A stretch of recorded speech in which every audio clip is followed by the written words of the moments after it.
Dear secondary students, आज हम बात करते हैं चैप्टर नंबर 18 रिप्रोडक्शन में मेल रिप्रोडक्टिव सिस्टम पर। तो सबसे पहले अगर हम बात करें तो ह्यूमंस में मेल रिप्रोडक्टिव सिस्टम के बुनियादी तौर पर हम देखते हैं 3 कंपोनेंट्स हैं। एक जिनको हम कहते हैं टेस्टिस, और इसी ही तरह से सेकंड कंपोनेंट जो है these are the ducts that are associated with the male reproductive system, and thirdly हम कहते हैं these are the glands। तो सबसे पहले अगर हम बात करें टेस्टिस सिंगुलर, इसको हम टेस्टिस कहते हैं। It is hand outside of body in a membrane that is called scrotum. These are the ball-like structures that are in pairs, hang out of the body and enclosed in a membrane that is called scrotum. और इसी ही तरह से हम देखते हैं each testis is composed of large number of the ducts। Number 1 level पर जो ducts पाई जाती हैं हम इन्हें कहते हैं these are the seminiferous tubules। These seminiferous tubules have germinal epithelium। In seminiferous tubules में हम देखते हैं germinal epithelium है that produces sperm by the process of meiosis। हम इसमें देखते हैं meiosis के प्रोसेस से स्पर्मेटोगोनिया यानी स्पर्म्स की प्रोडक्शन होती है। मजीद ये देखा जाता है कि इसी ही सेमिनिफेरस ट्यूब्यूल में एक और तरह के सेल्स हैं जिनको कहते हैं these are called Sertoli cells, and these Sertoli cells provide a liquid medium। This liquid medium is essential for the life of the sperm while they are in the ducts or the male reproductive tract।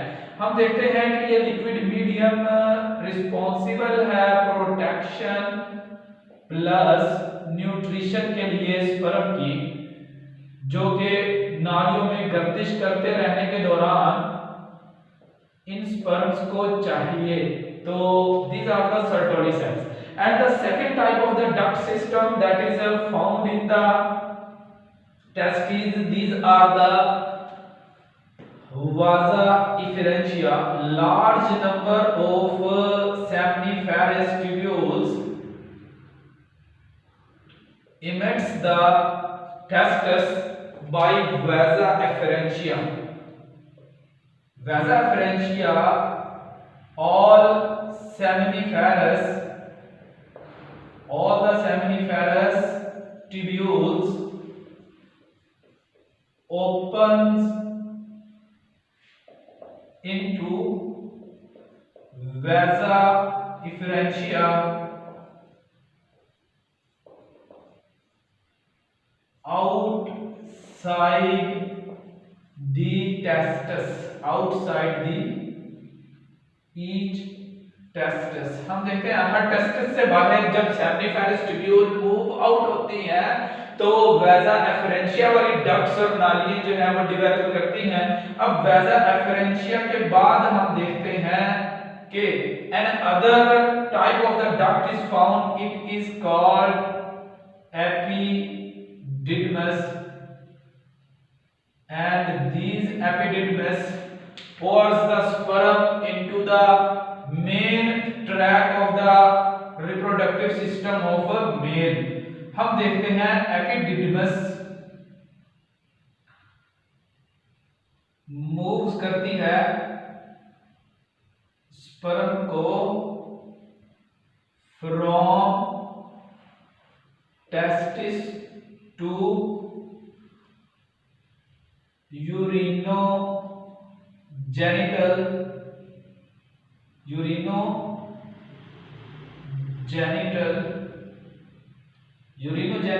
duct by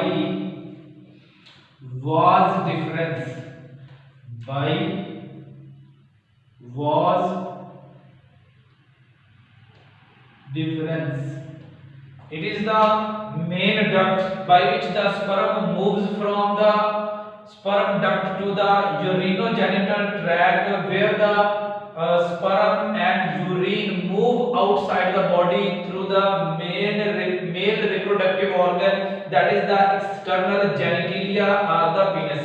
अब देखते हैं हम सबसे number 1 जो seminiferous tubules हैं, these are the numerous and large in the number, and all of the seminiferous tubules open into the vasa efferentia, and these vasa efferentia leads to another duct, that is the highly coiled duct, it is the epididymis, and from epididymis the sperm moves into the vas deferens, and from this vas deferens the sperm moves to the last duct of the male reproductive tract, it is the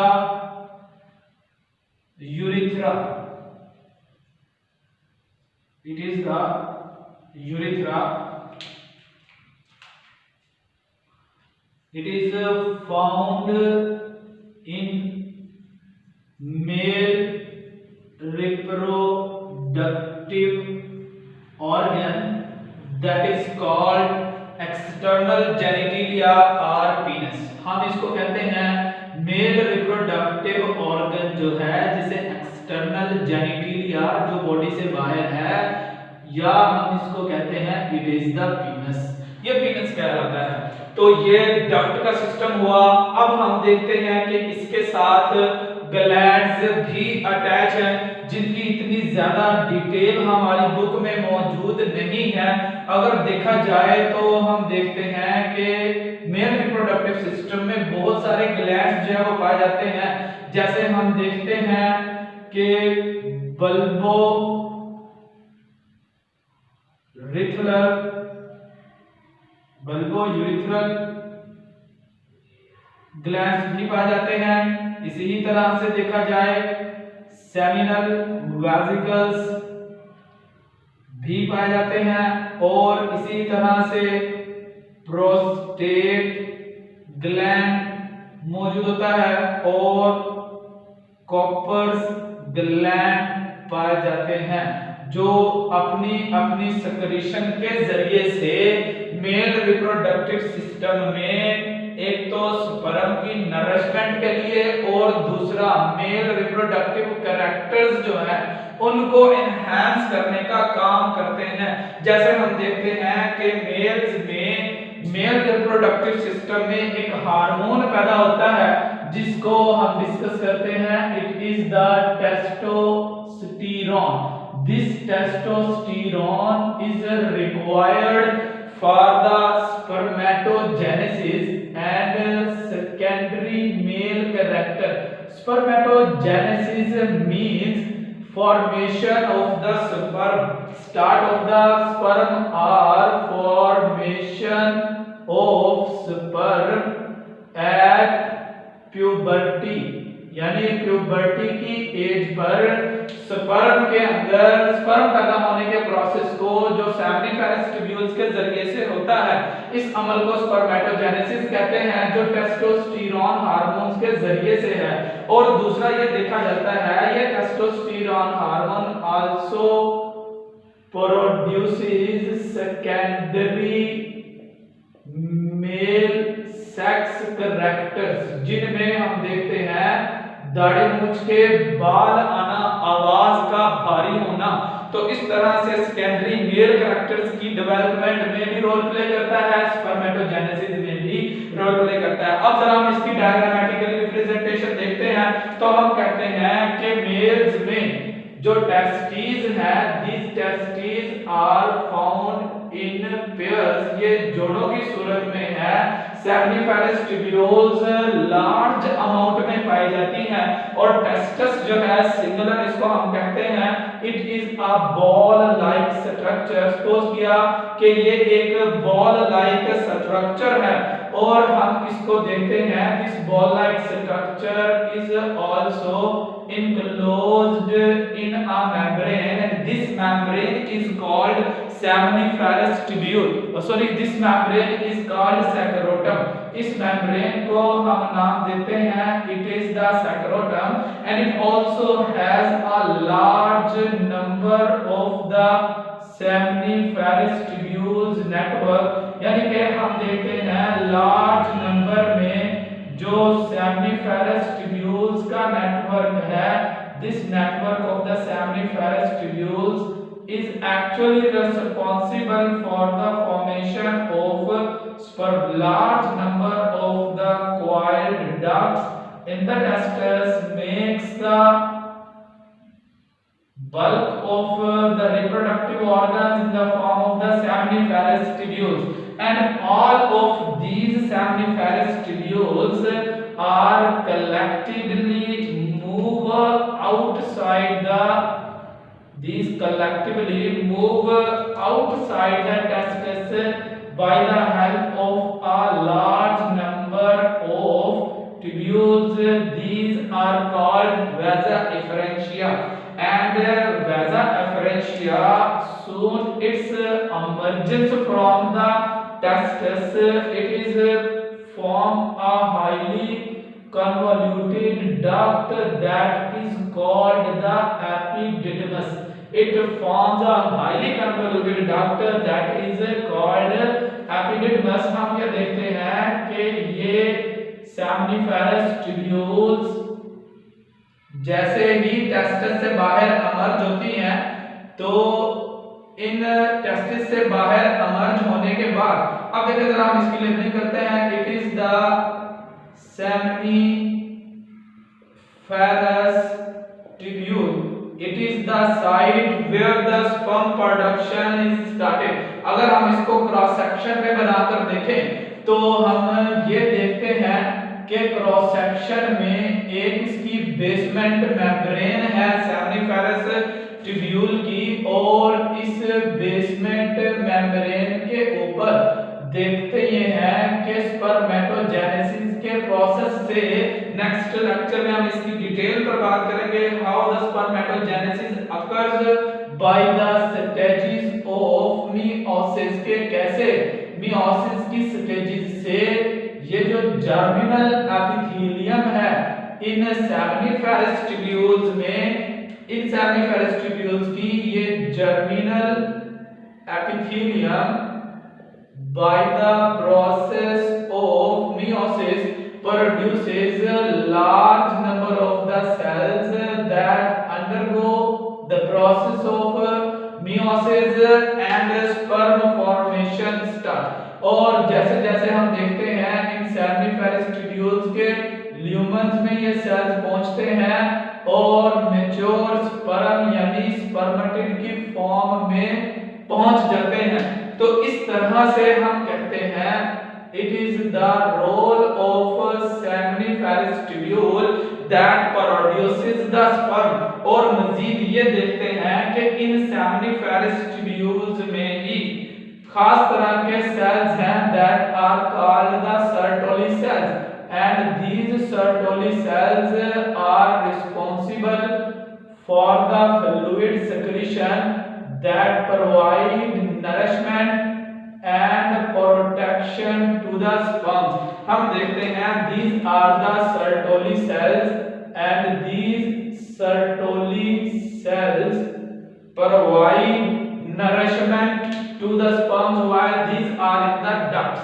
अब देखें जरा ये वाली duct जो testis की body से बाहर को इमर्ज हुई हमने इसको नाम दिया इट इज द वैसा efferentia। इट इज द वैसा efferentia।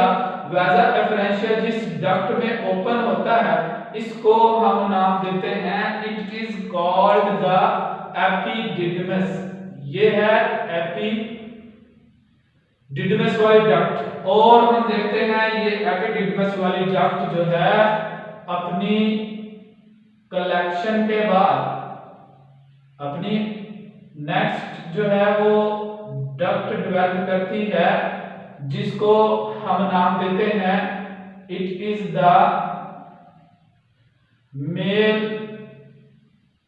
Reproductive system. ये मेल रिप्रोडक्टिव सिस्टम में एंटर हो जाती है, जबकि यही डक्ट जो है वो हम देखते हैं एक साइड से अटैच होती है यूरिनरी ब्लैडर के जरिए से। यहां से जो डक्ट है इसको हम नाम देते हैं it is the urinogenital duct और यूरेथ्रा। इसको हम नाम देंगे it is the urinogenital duct और यूरेथ्रा। और ये स्ट्रक्चर यूरिनरी ब्लैडर है। अब देखें ये वाली जो डक्ट बनी दरमियान में इसको हम नाम देते हैं it is called vas deferens. It is the was difference that transfer the sperm to the main duct of the male reproductive system, and this male reproductive system creates the male reproductive organ।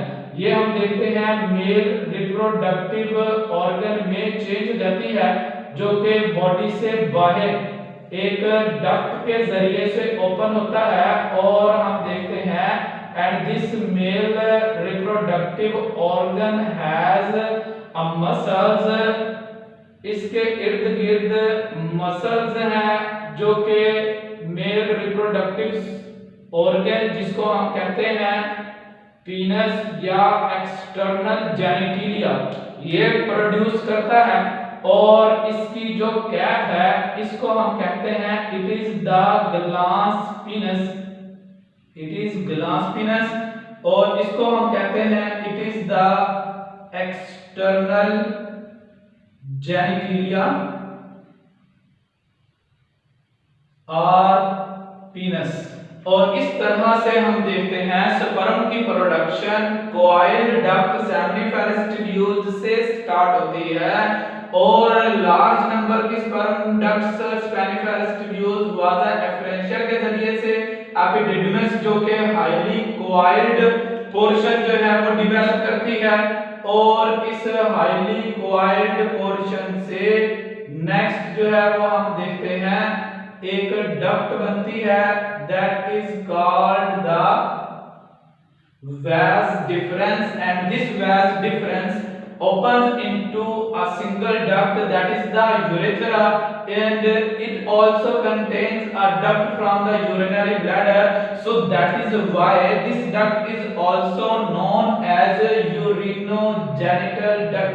हम इसको urinogenital duct का नाम भी देते हैं क्योंकि इस duct के जरिए से यूरिन भी बॉडी से बाहर खारिज होता है और स्पर्म भी इसी डक्ट के जरिए से बॉडी से बाहर खारिज होते हैं। तो इस तरह से ये मेल रिप्रोडक्टिव सिस्टम की एनाटॉमी और इस मेल रिप्रोडक्टिव सिस्टम के बेसिक ऑर्गन्स हुए।